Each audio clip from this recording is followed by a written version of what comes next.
ഏറ്റുമാനൂരിൽ LDF പ്രവർത്തകർ തിരഞ്ഞെടുപ്പിൽ പണം വിതരണം ചെയ്തെന്ന ആരോപണവുമായി UDF സ്ഥാനാർത്ഥി നാട്ടകം സുരേഷ്.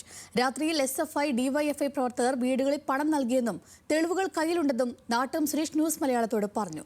വിഷയത്തിൽ നിയമ നടപടി സ്വീകരിക്കുമെന്നും നാട്ടകം സുരേഷ് അറിയിച്ചു.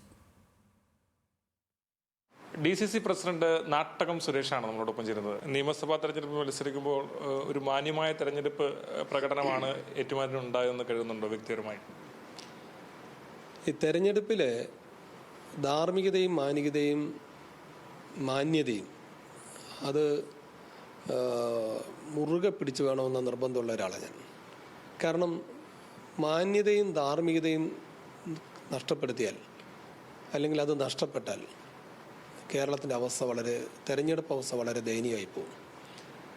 ഇപ്പോൾ ഇവിടെ കണ്ട ഒരു അധാർമിക പ്രവർത്തനം എന്ന് പറയുന്നത് ഇടതുമുന്നണി പണം വാരി എറിഞ്ഞു. പ്രചരണ രംഗത്ത് എന്ത് വേണമെങ്കിലും കാണിക്കട്ടെ, സാരമില്ല. പക്ഷേ പണം കൊടുക്കുന്നു. പല സ്ഥലങ്ങളിലും പണം കൊടുത്തതിന് കൃത്യമായ തെളിവുകളുണ്ട്. രാത്രികാലങ്ങളിൽ പണവുമായി SFI, DYFI പ്രവർത്തകർ വീടുകൾ കയറി ഇറങ്ങി എന്നുള്ളതിന് തെളിവുകളുണ്ട്. തെരഞ്ഞെടുപ്പിന് ശേഷം ഈ കാര്യങ്ങൾ നിയമപരമായി ഞങ്ങൾ ചോദ്യം ചെയ്യും. പണം കൊടുത്ത് വോട്ട് മേടിക്കുക എന്നുള്ളത് ആ ഒരു സംസ്കാരം കേരളത്തിൽ വളർത്തിയെടുക്കുന്നത് ഒരു കാരണവശാലും അത് ഗുണകരമല്ല. അങ്ങനെ ഒരു സംസ്കാരം കേരളത്തിൽ വളർന്നു വന്നാലുള്ള അവസ്ഥ എന്താ? ഇത് നമ്മൾ ചില സ്ഥലങ്ങളിലൊക്കെ കേട്ടിട്ടുണ്ട്, പണം കൊടുത്ത് വോട്ട് മേടിക്കുന്നു. കേരളത്തിൽ രാഷ്ട്രീയം പറഞ്ഞില്ലേ? കേരളത്തിൽ ഭരണത്തെക്കുറിച്ച് പറഞ്ഞില്ലേ? ഏത് ഗവൺമെൻറ്റിനാണ് ഭരണത്തെക്കുറിച്ച് പറഞ്ഞില്ലേ? കേരളത്തിൽ നമ്മൾ തെരഞ്ഞെടുപ്പിനെ നേരിടുന്നത് രാഷ്ട്രീയം പറയുന്നവരല്ലേ കേരളത്തിലെ ജനങ്ങൾ? അവിടെ പണം കൊടുക്കാൻ തുടങ്ങിക്കഴിഞ്ഞുള്ള അവസ്ഥ എന്താ? അപ്പം പണം കുറേ ഉണ്ടെന്നും പറഞ്ഞ് 10 ആളുകൾക്ക് വീട് വെച്ച് കൊടുക്കണമെങ്കിൽ നമുക്ക് പറയാം.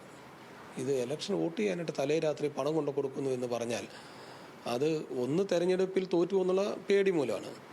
2 നമ്മുടെ സംവിധാനത്തെ, ജനാധിപത്യ സംവിധാനത്തെയും തെരഞ്ഞെടുപ്പിൻ്റെ മാന്യതയെയും ധാർമ്മികതയെയും എല്ലാം തകർക്കുന്നതാണ്. അത് അനുവദിക്കാൻ പറ്റില്ല. ഞങ്ങൾ നിയമപരമായി പോകുന്നുണ്ട്.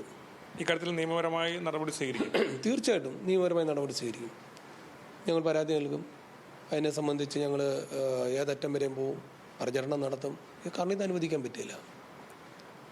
ഏതാണെങ്കിലും കോട്ടയം ജില്ലയിൽ മുഴുവൻ സീറ്റുകളിലും ഇത്തവണ UDFന് വിജയിക്കാൻ കഴിയുന്ന സാഹചര്യമാണെന്നും ഏറ്റുമാനൂരിൽ മികച്ച ഭൂരിപക്ഷത്തിൽ വിജയിക്കുമെന്നുമാണ് അദ്ദേഹം പറയുന്നത്.